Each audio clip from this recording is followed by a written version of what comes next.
जय हिंद। आप सभी का स्वागत है सक्षम एकेडमी लोहागढ़ यूट्यूब चैनल पर। आज हम पढ़ेंगे प्रमुख संस्थाएं और उनके संस्थापक, जिससे आने वाली परीक्षा में अपना कोई क्वेश्चन बाहर ना जाए। आइए देखते हैं और अच्छे से समझते हैं। तो पहले बात करेंगे अपन वेद समाज की। तो वेद समाज की बात की जाए, इसकी स्थापना या कहें वेद समाज की स्थापना 1864 ईस्वी में महाराष्ट्र में श्री धरालू नायडू के द्वारा की जाती है। तो क्वेश्चन बनता है कि वेद समाज की स्थापना किसने की? के श्री धरालू नायडू ने। एक क्वेश्चन और बनता है, इसको आप लोग याद रखिएगा कि दक्षिण भारत का ब्रह्म समाज, क्या दक्षिण भारत का ब्रह्म समाज वेद समाज को कहा जाता है? इस क्वेश्चन को आप याद रखिएगा कि दक्षिण भारत का जो ब्रह्म समाज किसे कहा जाता है? वेद समाज को कहा जाता है। आगे बात की जाए प्रार्थना समाज। तो प्रार्थना समाज की स्थापना 1867 ईस्वी में बंबई में आत्माराम पांडुरंग द्वारा की जाती है। किसके द्वारा की जाती है? आत्माराम पांडुरंग के द्वारा की जाती है।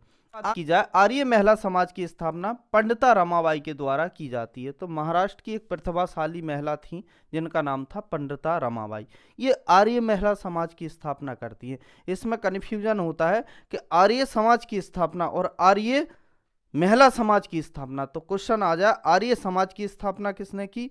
तो आपके आएंगे दयानंद सरस्वती। और अगर क्वेश्चन आ जाए आर्य महिला समाज की स्थापना तो आपकी पंडिता रमाबाई हो जाएंगी। आगे बात की जाए बिडो होम। तो बिडो होम की स्थापना 1899 ईस्वी में पूना में होती है प्रोफेसर डी.के. कर्वे के द्वारा। किसके द्वारा की जाती है? Professor DK. कर्वे के।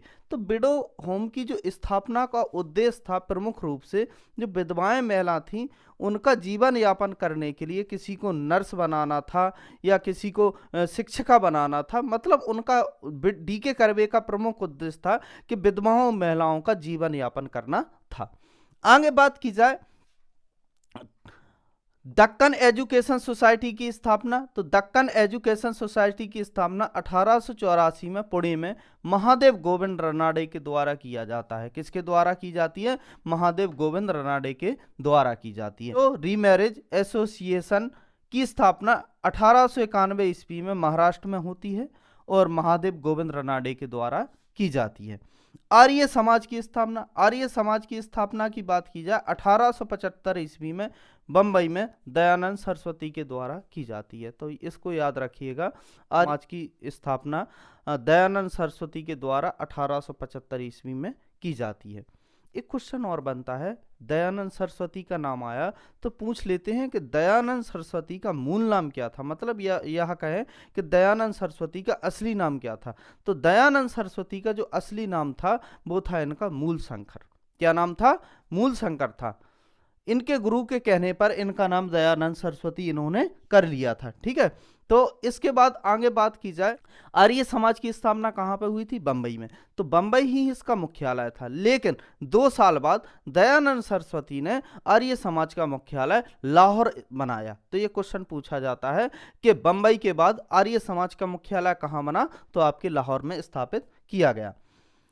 रामकृष्ण मठ की स्थापना। तो रामकृष्ण मठ की स्थापना 1897 ईस्वी में स्वामी विवेकानंद जी ने की थी। किसने की थी? स्वामी विवेकानंद जी ने। ये आप लोगों को पता ही है कि स्वामी विवेकानंद जी का बचपन का नाम क्या है? नरेंद्र नाथ दत्त। एक क्वेश्चन और बनता है यहां से स्वामी विवेकानंद से कि स्वामी विवेकानंद के गुरु का नाम क्या है। अगर बात की जाए स्वामी विवेकानंद के गुरु की तो इनके गुरु का नाम था रामकृष्ण परमहंस। तो रामकृष्ण परमहंस के बारे में कहा जाता है ये ताड़केश्वर मंदिर के पुजारी थे और दक्षिणेश्वर संत के नाम से प्रसिद्ध हुए। किसके नाम से हुए? दक्षिणेश्वर संत के नाम से इन्होंने प्रसिद्ध। रामकृष्ण परमहंस का जो असली नाम है वो है आपका गदाधर चट्टोपाध्याय। तो क्या नाम है? गदाधर चट्टोपाध्याय। इसके बाद थियोसॉफिकल सोसाइटी की स्थापना 1875 में होती है, न्यूयॉर्क में होती है। न्यूयॉर्क में एक अडयार है, वहां पर होती है। मैडम ब्लॉकबस्की और कर्नल ऑलकाउट, कर्नल लिखा नहीं है लेकिन कर्नल है ये, ऑलकाट के द्वारा की जाती है। अब यहाँ पे आता है ब्रह्म समाज। तो ब्रह्म समाज की स्थापना 1828 ईस्वी में राजा राम मोहन राय द्वारा की जाती है। आई होप आपको समझ में आ गया होगा। यहाँ से एक क्वेश्चन जरूर बनता है। मिलते हैं नेक्स्ट वीडियो में, जब तक के लिए जय हिंद।